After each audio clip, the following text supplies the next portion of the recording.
जो नाम है वो है निर्विंध्या। 100 वर्ष तक वायु का सेवन किया, वायु, भोजन भी त्याग,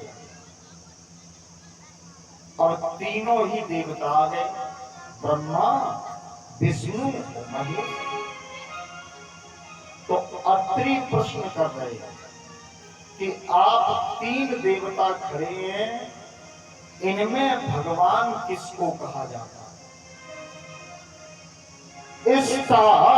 स्त्रियेभ्यः का भगवता,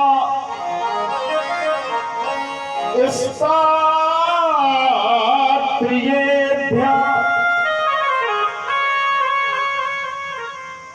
तुम 3 हो, इसका आप खड़े हैं 3 रूपों में, का भगवता। इनमें भगवान किसको कहा जाता? भगवान कौन? तब भगवान विष्णु ने कहा कि हम तीनों ही भगवान। ये ब्रह्मा है, ये रचना के भगवान हैं, ये रचना करते हैं, और ये शंकर बाबा, ये प्रलय के परमात्मा हैं, ये कल्याण करते हैं जीवों को, और विष्णु मैं पालन करता हूं। ये रचना करते हैं, ये संहार करते हैं, और हम पालन करते हैं। और अत्रि, तुमने जब संकल्प किया था, कोई मंत्र है तो उसका विनियोग होता है, फिर संकल्प होता है। तुमने संकल्प किया था कि संसार की जो रचना करे, पालन करे और प्रलय करे, वो परमात्मा मुझे चाहिए। और ये 3 काम हम तीनों मिलकर के ही करते हैं, इसलिए हम तीनों को आना पड़ा। और भगवान ने इस पवित्र श्लोक में अत्रि को बताया कि हम 3 क्यों आए। इसमें बोले हमारा कोई आने का विचार नहीं था, एक ही रूप में आते, लेकिन तुमने संकल्प किया था जो संसार की रचना करे, पालन करे और प्रलय करे, इसलिए मुझे 3 रूपों में आना पड़ा। और भगवान समझा रहे हैं अत्रि को, कह रहे हैं यथा संकल्पो ब्राह्मण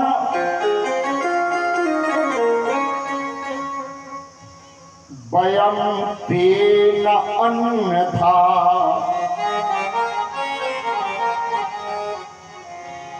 वयं तेन अन्यथा।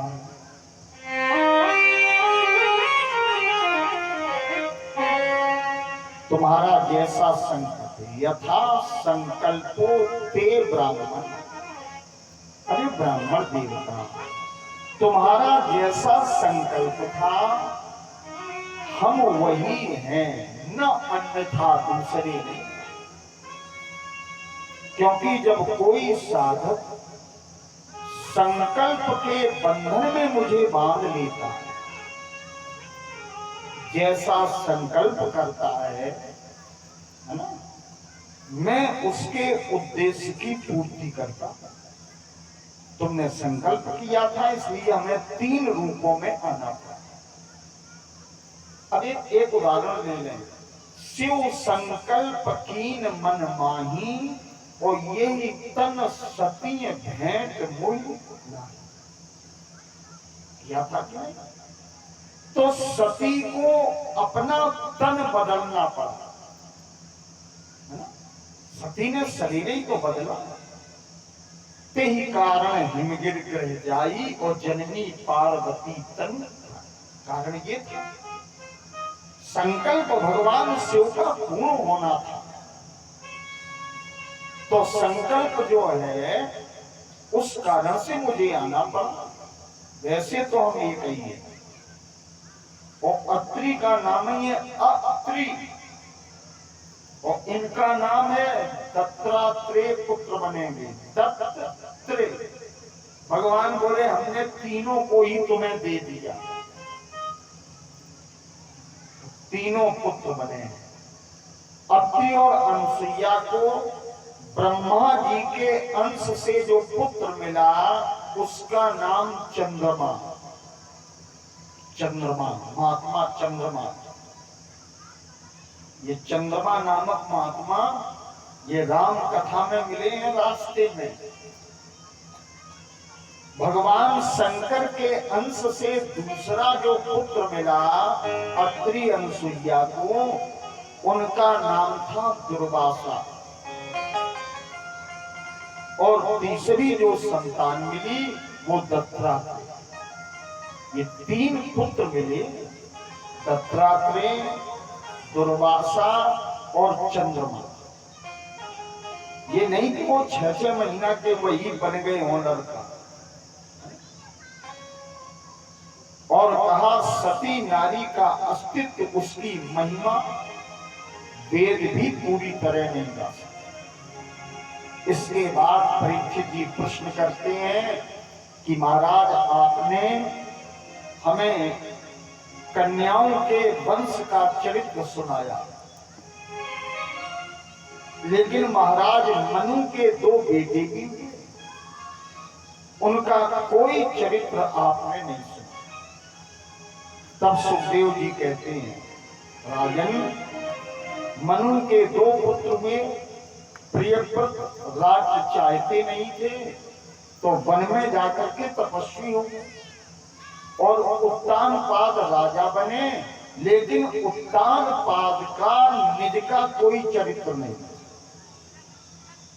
कभी कभी कोई आदमी पैदा होता है, खाओ पियो मर गो बाको कुछ दुनिया में है ना, खूब खाओ।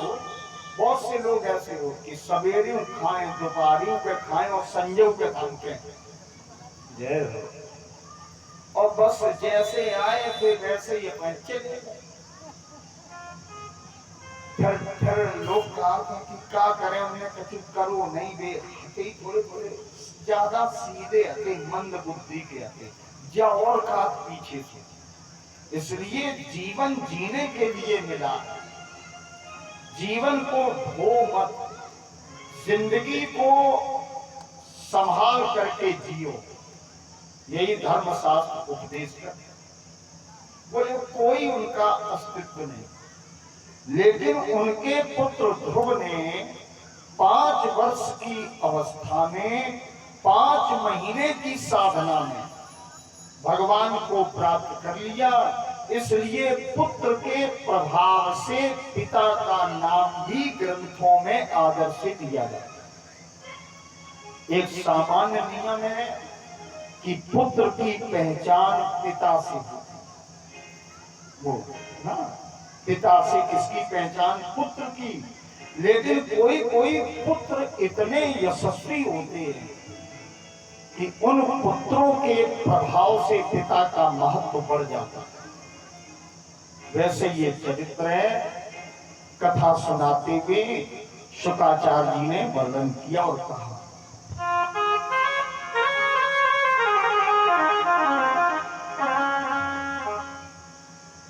जाए उत्तान पादस सुनीति सुरुच स्त्रियो सुरुचि प्रेयसी पतयेनुत्तरयत सुतो ध्रुवम् जाए उत्तानपादस। महाराज उत्तानपाद की 2 पत्नियां थी। उत्तानपाद जीव है और परीक्षित जी सबकी 2 ही पत्नियां होती हैं। इस जीव की 2 पत्नियां हैं, एक का नाम है कुमति और दूसरी का नाम है सुमति। उत्तानपाद जीव है। और एक बात और कहें, ये द्वैत बुद्धि ही द्वैत पत्नियां हैं।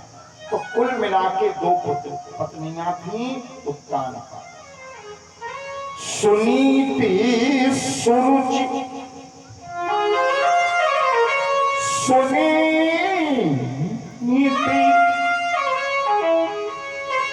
जिसकी नीति अच्छी है उसका नाम है सुनीति, सुंदर नीत गुणवान। और जो रूपवान अधिक है उसका नाम है सुरुचि। एक रूपवान है, एक गुणवान है। अच्छा, ये जीव का स्वभाव क्या है? ये रूप की ओर दौड़ता है कि गुण की ओर?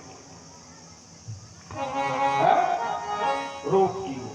तो रूप के प्रति आसक्त न होने का ये चरित्र है। बात निकल के आई।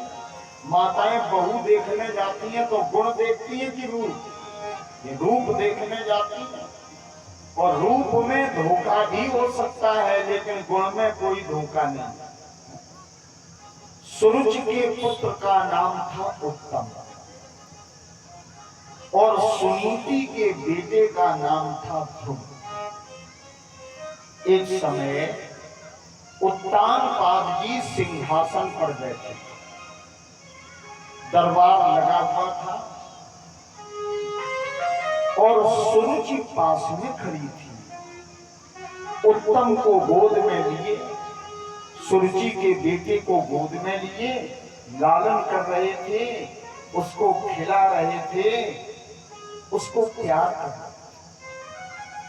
5 वर्ष का बालक ध्रुव आया और पिता की गोद में बैठने के लिए सिंहासन पर चढ़ा।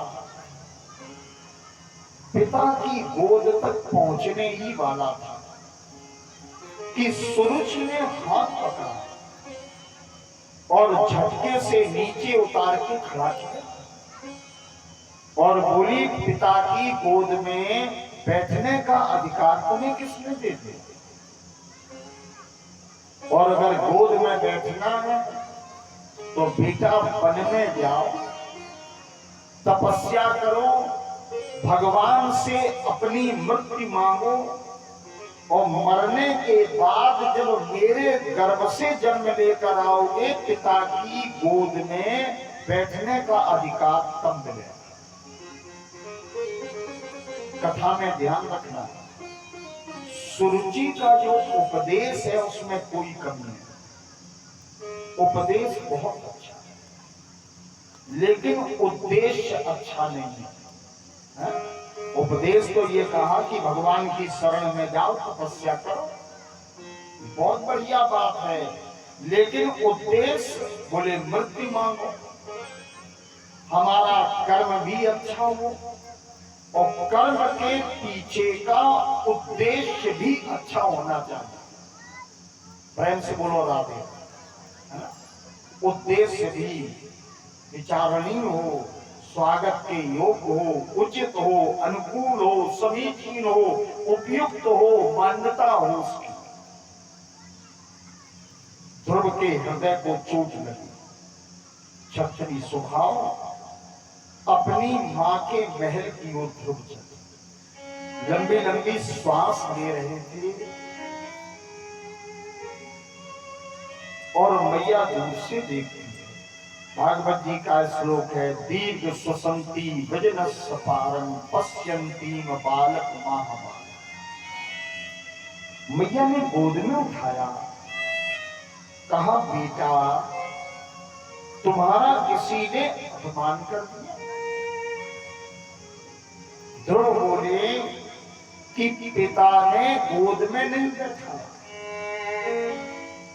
और पिता को दुख मिलेगा, पिता को पश्चाताप करना पड़ेगा। ध्यान देना, ध्रुव को तो क्रोध है तो कह रहे हैं कि पिता ने मेरा अपमान किया, मेरा तिरस्कार किया, इसलिए पिता दुखी होंगे, पश्चाताप करेंगे। सुनीति समझाती है, बेटा तुम्हें स्वप्न में भी किसी के अमंगल की कामना नहीं करनी चाहिए। देखो, समय पर यदि उपदेश दिया जाए तो प्रभाव डालता है। ध्रुव जब विरोध कर रहे हैं पिता का, तो सुनीति कहती है, बेटा जीवन में कभी मत सोचना कि किसी को कष्ट मिले, क्योंकि जो दूसरे को दुख देना चाहता है, दुख उसके दरवाजे पर पहले आके खड़ा हो जाता है। आज की कथा में इसी को सिद्धांत मान लेना। जो दूसरे को दुख मिले ऐसी इच्छा भी करता है, तो दुख इच्छा करने वाले के दरवाजे पहले खटखटाता है। जीवन में बेटा कभी मत सोचना कि किसी को कष्ट है। ध्रुव बोले, मैया मेरा क्षत्रिय स्वभाव, और पिता ने मुझे गोद में बैठाला नहीं। यहां एक मैं दर्शन आपको कराऊं कथा में, बढ़िया बात। राम कथा में क्या चक्रवर्ती दशरथ जी ने एक भी बार ये कहा कि राम को वन ले जाओ? रामचरितमानस पढ़ते हैं हम सब लोग। बल्कि सुमंत जब जाने लगे तो मेरे महाराज दशरथ ने हाथ जोड़ के कहा था कि मंत्री सुमंत तुम रथ लेकर के जाओ, मेरी सीता सुकुमार है, राम लक्ष्मण सुकुमार, वन दिखाए, वन का दर्शन कराना, गंगा में स्नान करा के इनको वापस ले आना। यदि वापस नहीं आए तो दशरथ जीवित नहीं बचेगा, तो भेजा नहीं दशरथ जी ने। लेकिन राम जी ने जब देवी कौशल्या को ये बात बताई तो क्या कहा? पिता दीन मोहि कानन राजू, जबकि दिया है मजली मां केकई ने राज, लेकिन नाम हो रहा है पूज्य पिता का। ठीक वैसे ही उत्तान पाद तो कुछ बोले ही नहीं रहे, मौन रहे। काम सुरुचि ने किया, लेकिन दोष उत्तान पाद को मिल रहा है। मैं आपसे निवेदन करूं, पत्नी यदि अनुचित करती है तो उसका परिणाम, उसका अपयश पति को प्राप्त होता है। शिष्य अपराध करता है तो परिणाम गुरु को प्राप्त होता है।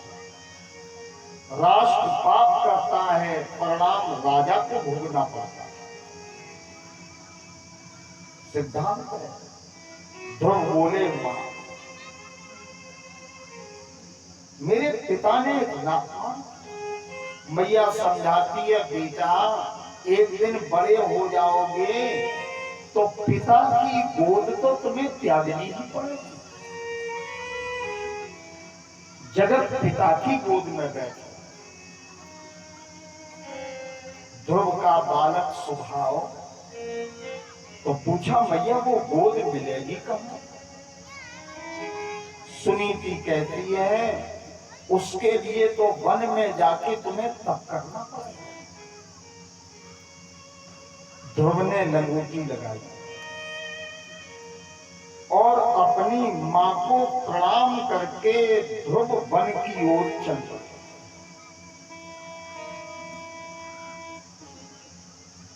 देवर्षि नारद मिल गए। आज बाबा नारद ने पहले तो ध्रुव को वापस करने का पूरा प्रयास किया। अब ध्रुव शब्द का अर्थ ही है जो निश्चय करे उस निश्चय से विचलित न। तो देखा कि ये बालक जरूर तपस्या करे, तो नारद जी गुरु बने और 12 अक्षर का मंत्र दे दिया, ओम नमो भगवते वासुदेवाय। और कहा यमुना के किनारे मधुवन में चले जाओ, तुम्हें भगवत प्राप्ति हो, भगवान मिलेंगे। अच्छा, नारद जी ने जब कहा तो ध्रुव ने पूछा कि हम प्रभु को पहचानेंगे कैसे? तब बाबा नारद ने भगवान की सुंदर बाकी झांकी का वर्णन भागवत जी के श्लोकों में किया। पीतांबर पहने होंगे, गोर मुकुट होगा, बंसरी होगी और मकराकृति कुंडल होंगे कान, नील जलद जैसा सुंदर उनका शरीर होगा। अरे बेटा ध्रुव, भगवान की कोई पहचान नहीं करता। जब तुम उन्हें देखोगे तो तुम उन्हीं के हो जाओगे। ध्रुव ने प्रणाम किया और चल पड़े मधुवन की ओर, यमुना के पावन पुलिन की ओर चले। मधुवन में प्रवेश किया और यमुना में स्नान किया और ध्रुव तपस्या करना। थोड़ा सा समय देना, 10-5 मिनट। एक बात यहां और बताऊं कि ध्रुव को अपने गुरु नारद जी की बात पर पूर्ण विश्वास था। गुरु कैसा की हो, लेकिन गुरु के प्रति हमारा भाव जब अच्छा होगा तब भगवान की कृपा मिलेगी। और गुरु ही में हम दोष देखते रहें तो भगवत कृपा नहीं मिलेगी। गुरु ही बदलते रहो जिंदगी में। प्रेम से बोलो राधे। एक चोर था, चोर सेठ जी के यहाँ बहुत माल था, चोरी करना चाहता था। तो इस चोर ने पीले वस्त्र पहने और सेठ जी के यहाँ गया और बोला, हरिद्वार के संत हैं तुम्हारे यहाँ आए। सेठानी बोली, देखो हरिद्वार से महाराज जी पधारे, सेठ जी बड़े भाग्य, इन्हें बनाओ गुरु। और वो तो परीक्षित पक्को चोर, लेकिन गुरु मंत्र उसने दे दिया, गुरु मंत्र। और गुरु मंत्र दिया, राधा कृष्ण कहो, राधा कृष्ण कहो। तो सेठ सेठानी राधा कृष्ण जपने लगे और गुरु जी पर विश्वास। गुरु जी ने एक दिन रात में उठाई चाबी और बुलाई अपनी सेना। चोर हते तो कुछ साथी करते, तो सेठ और सेठानी को चारपाई में बांधा। सेठ सेठानी सोचने लगे कि गुरु जी हैं, शायद गुरु करगे में कुछ दिनों के बाद में बांध हो जाता है। गुरु का मतलब ही है जो भगवान से आपको बांध दे। तो ये बन गए। उसने चांदी से तिजोरी खोली, लेकिन रुपए नहीं मिले। राधे, जब रुपए नहीं मिले, क्योंकि सेठ जी एक दिन पहले सारा रुपया बड़े व्यापारी को दे आए थे माल मंगाने के। अब चोर महात्मा ने विचार किया कि अब काम गड़बड़ है, रुपया भी नहीं मिला और तिजोरी भी हमने खोली इसकी और इसको बांधा भी, तो स्वयं डर उत्पन्न हुआ तो चले। अब ये सेठ सेठानी बंधे और राधा कृष्ण राधा कृष्ण राधा कृष्ण जपते हैं। 7 दिन हो गए, न भोजन न अन्न और न जल। भगवान राधा कृष्ण भगवान आए, कन्हैया राधा जी को साथ में लाए और सेठ और सेठानी की रस्सी खोली और कहा तुम्हें कोई गुरु नहीं मिला? वही गुरु मिला था। तो सेठ जी कहते हैं प्रभु मेरे गुरु की निंदा मत करो। मेरे गुरु ने मेरे ऊपर बड़ी कृपा की, मुझे बड़ा सुंदर मंत्र दिया। भगवान बोले मंत्र नहीं, वो तिजोरी का रुपया लेके जाने वाला था, लेकिन भाग्यशाली थे तो बच गए। सेठ और सेठानी कहते हैं कि मेरे गुरु ने मुझे सच्चा मंत्र दिया। यदि मेरे गुरु का मंत्र सच्चा ना होता तो 3 लोग के ठाकुर तुम मुझे खोलने के लिए यहां ना। जय। जब गुरु के प्रति मेरी भावना इस प्रकार की मजबूत होती है तब हमें गुरु कृपा प्राप्त होती है। ध्रुव भजन करने लगे। नारद जी ने उठाई दीना और उद्दान पाद के यहाँ आए। प्रश्न किया किम ध्याय से दीर्घ मुखेन परिशुष्य। राजन तुम क्या सोच रहे? तुम्हारा मुख क्यों सूख गया? तो राजा बोले कि मेरा एक पुत्र था, 5 वर्ष की अवस्था थी, घर से निकल गया, अब मिलेगा। तो नारद जी समझाते हैं मां सुचह मां सुचह मां सुचह। राजन तुम सोचो नहीं, तुम्हारा पुत्र निकला नहीं है, भगवान की शरण में गया और वो आएगा तो उसके यश के प्रभाव के कारण तुम्हारा महत्व बढ़ेगा। उधर ध्रुव ने 5 महीने तपस्या। बस थोड़ा सा संकेत ये समझ लेना कि 5 महीने पूर्व जन्म के 5 दिन साधना में बाकी थे, इसलिए इस जन्म 5 महीने करनी पड़ी। कथा पूरी सुनोगे तो विष्णु पुराण का चरित्र है। ब्राह्मण के यहाँ जन्म हुआ था पूर्व में ध्रुव का, और 5 दिन शेष थे भगवत प्राप्ति में कि ध्रुव के मन में एक इच्छा आ गई कि बाल ब्रह्मचारी रहे, भगवान मिले नहीं। इससे तो बढ़िया विवाह कर लेते, क्योंकि वहीं से गंधर्वों का एक जोड़ा विचर रहा था। उसको देख करके ब्राह्मण बालक के मन में ये विकार उत्पन्न, पूर्व जन्म का साधक तो थोड़ा सा पतन हुआ और क्षत्रिय के यहाँ जन्म हुआ। सब नष्ट हो जाता है, लेकिन साधना कई जन्मों तक हमारे साथ चलती है, ये कभी नष्ट नहीं होती। इसलिए 5 दिन के बदले इस जन्म में 5 महीने तपस्या की और परमात्मा प्रकट हो गए, दर्शन कर रहे हैं। अंगूठे पर खड़े हो गए, शरीर का बोझ लेकर के पृथ्वी का पूर्व का सिरा कुछ दब भी गया। अब प्रार्थना करना चाहते हैं, लेकिन भगवान का रूप देख रहे हैं, मुख से शब्द नहीं निकलते।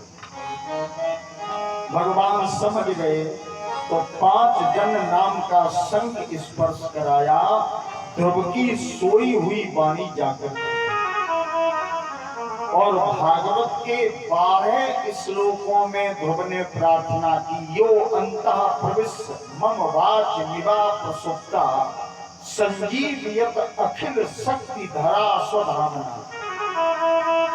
भगवान ने पूछा ध्रुव तुमने तपस्या की? ध्रुव ने कारण बता दिया। भगवान बोले वरदान मांग लो। ध्रुव ने पिता के गोद से भी श्रेष्ठतम स्थान मांगा। भगवान बोले अभी नहीं, अभी तो जिस सिंहासन पर तुम बैठ नहीं पाए वो सिंहासन तुम्हें मिलेगा। देखो ये दुनिया में भक्त जिस कामना से जहां से पतित होता है, परमात्मा वो सुख उसको देने के बाद पुनः अपनी शरण में देते। तो ध्रुव से कहा, अभी राज्य करोगे 36,000 वर्ष, और जब आओगे तो मेरे परम पद को ही संसार के लोग ध्रुव लोक के नाम से जाने। अब ध्रुव रास्ते में चले तो चिंतन कर रहे हैं कि मैंने व्यर्थ में मांग लिया, भगवान से कुछ मांगना नहीं आ दिया। भगवान को प्रणाम किया, ठाकुर जी अंतर्धान हुए और ध्रुव नगर की ओर चले। उत्तान पाठ परीक्षित जी रथ लेके आए। देखो एक बात समझ लेना, ये संसार सफलता का साथ देता है। असफल हो जाओगे तुम्हारा साथ कोई नहीं देगा, और सफल हो जाओगे तो दुनिया पीछे पीछे घूमेगी। ध्रुव जब चले थे, निकले थे घर से तो अकेले थे, लेकिन भगवान की कृपा मिल गई तो आज राजा स्वयं आदर के साथ ध्रुव को लिवाने के लिए नगर के बाहर रथ पर बैठकर कि मेरा पुत्र रथ पर चलेगा। और एक ही पालकी में बैठी हैं दोनों माता, सुनीति सुरुचि। वेद दर्शन में एक शब्द आता है, अहिंसा प्रतिष्ठायां तत्सन्निधौ वैरत्यागा। तपस्या परिवार में एक करेगा तो पूरे परिवार को उसका लाभ मिलेगा। तपस्या ध्रुव ने की और माताओं का जो वैषम्य भाव था वो समाप्त हो गया। ध्रुव ने प्रणाम किया, ध्रुव राजा बने, पिता वानप्रस्थ आश्रम की ओर चली गई पुत्र। परीक्षित जी ध्रुव ने 2 विवाह किए। प्रजापति सुषमार की पुत्री भ्रमी के साथ विवाह किया तो 2 पुत्र पैदा हुए, कल्प और वत्स। एक विवाह इन्होंने वायु की पुत्री इला के साथ में संपन्न किया। इससे एक पुत्र पैदा हुआ जिसका नाम था उत्कल। उत्कल को राज्य दिया। सौतेली मां और सौतेला भाई ये दोनों समाप्त हो गए। भाई को तो गंधर्वों ने मार दिया और मां अपने पुत्र के शोक में समाप्त हो। ध्रुव ने उत्कल को राजा बनाया, भद्र का आश्रम गए, और जब अंतिम समय आया तो मृत्यु सामने खड़ी हो गई और सुंदर दिव्य विमान लेकर के पास आया। मृत्यु बोली मैं झुक जाती, मेरे सिर पर पैर रख करके तुम विमान में बैठकर परम पद की यात्रा। तो मृत्यु सीढ़ी बन गई। मैं एक निवेदन करूं, ध्रुव वो भक्त है जिसके सामने मृत्यु भी अपना सिर झुकाती है। परम पद की ओर गए तो अपनी मां सुनीति की याद आ गई। बोले मैया को भी, अपनी मां को भी मैं परम पद ले चलूं। तब भगवान के पार्षद बोले, तुम्हारे जैसा साधु पुत्र जिस घर में उत्पन्न हो वो मां पहले ही परम पद प्राप्त करने की अधिकारिणी बन जाती। बेटा तुम्हारा विमान पीछे है, तुम्हारी मां का विमान आगे आगे चलता। कुलम पवित्रम जननी कृतार्था वसुंधरा पुण्यवती। वो वंश पवित्र हो जाता है, उस वंश की 21 पीढ़ियां, माने एक भक्त और 10 पीढ़ियां पितृपक्ष और 10 पीढ़ियां आगे आने वाली, ये वैकुंठ जाती है। उत्कल राजा बने, लेकिन उत्कल से राज्य नहीं चला, तो सौतेरे भाई बत्सर को राजा बनाया। बत्सर के 6 पुत्र हुए, जिनमें एक हुआ राजा अंग। अंग बड़े धार्मिक थे। अंग का पुत्र हुआ बेन। बेन को ऋषियों ने शाप देके दग्ध किया। बेन की भुजाओं का मंथन हुआ तो पृथु जी महाराज का प्राकट हुआ। पृथु अर्ची सिंहासन पर बैठे। इसके बाद ये वानप्रस्थ आश्रम की ओर चले गए। पृथु के पुत्र विजतास राजा बने। विजतास की पत्नी का नाम शिखंडिनी था। विजतास सूर्य के भक्त थे। इस वंश में प्रचेतस नाम के 10 पुत्र पैदा हुए। फिर एक राजा हुआ प्राचीन बर्ली, जिसको नारद ने पुरंजन और पुरंजनी की सुंदर कथा सुनाई और कहा कि ये शरीर है, एक दिन इसको मिट्टी में मिलना है। इतना कहते हुए चतुर्थ स्कंद विश्राम लेता।